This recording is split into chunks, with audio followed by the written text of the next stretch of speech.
नमस्कार दोस्तों, मैं हूं राघवेंद्र। स्वागत है आप सभी का इन खबर पर। बसपा की राजनीति में रविवार को बड़ा घटनाक्रम देखने को मिला, जब पार्टी सुप्रीमो मायावती ने अपने भतीजे आकाश आनंद को पार्टी का चीफ नेशनल कोऑर्डिनेटर नियुक्त कर दिया। यह कदम न केवल आकाश के बीएसपी में औपचारिक वापसी है, बल्कि पार्टी की आगामी चुनावी रणनीति में युवा नेतृत्व को प्राथमिकता देने का स्पष्ट संकेत भी है।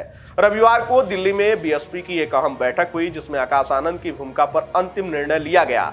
इसी बैठक में उन्हें पार्टी के मुख्य राष्ट्रीय समन्वयक की जिम्मेदारी दी गई। यह पद विशेष रूप से उनके लिए बनाया गया है, यानी कि इससे पहले पार्टी के भीतर ये पद नहीं था।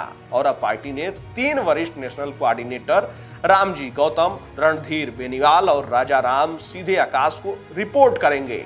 पार्टी सूत्रों के मुताबिक आगामी विधानसभा चुनाव में आकाश आनंद बसपा के प्रचार अभियान की अगुवाई करेंगे और प्रमुख रणनीतिकार की भूमिका निभाएंगे। एक समय पार्टी से निष्कासित किए गए आकाश आनंद की यह वापसी कई मायनों में महत्वपूर्ण है। वहीं आपको बता दें कि बीते दिनों मायावती ने आकाश और उनके ससुर अशोक सिद्धार्थ को अनुशासनहीनता के आरोप में बीएसपी से बाहर कर दिया था। यह फैसला राजनीतिक गलियारों में काफी चर्चा का विषय बना। हालांकि अप्रैल में आकाश आनंद ने एक्स पर एक सार्वजनिक पोस्ट कर माफी मांगी, अपनी गलतियों को स्वीकार किया और बीएसपी के प्रति पूर्ण समर्पण का वादा किया।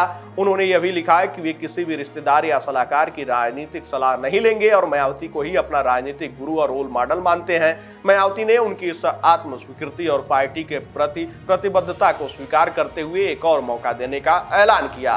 आकाश को नई जिम्मेदारी देने के साथ साथ मायावती ने यह भी स्पष्ट किया कि पार्टी में किसी प्रकार का उत्तराधिकारी तय करने का सवाल ही नहीं उठता। उन्होंने लिखा कि पार्टी और मूवमेंट के हित में जो सही होगा वही निर्णय लिए जाएंगे। मायावती ने कहा कि आकाश को यह पद पार्टी कार्यकर्ताओं की सहमति और सुझावों के बाद सौंपा गया है और उनसे उम्मीद की जाती है कि वह पूरी सावधानी, अनुशासन और ईमानदारी के साथ पार्टी को आगे ले जाएंगे। वहीं बीएसपी में आकाश आनंद की वापसी को पार्टी में नई ऊर्जा और युवाओं के प्रति सकारात्मक संदेश के रूप में देखा जा रहा है। आकाश की छवि एक युवा, ऊर्जावान और टेक सेवी नेता के रूप में है, जो सोशल मीडिया पर भी सक्रिय रहते हैं और युवाओं से सीधे संवाद की शैली अपनाते हैं। पार्टी के रणनीतिकारों को उम्मीद है कि आकाश का नेतृत्व तो बीएसपी को नए जनाधार से जोड़ने में मदद करेगा। खैर, आने वाले दिनों में बिहार विधानसभा चुनाव भी नजदीक है, तो उसमें आकाश आनंद के नेतृत्व का परिणाम भी देखने को मिल सकता है। खैर, बसपा सुप्रीमो मायावती के इस निर्णय पर आपकी क्या राय है? आप अपनी राय कमेंट बॉक्स में हमें जरूर बताइएगा।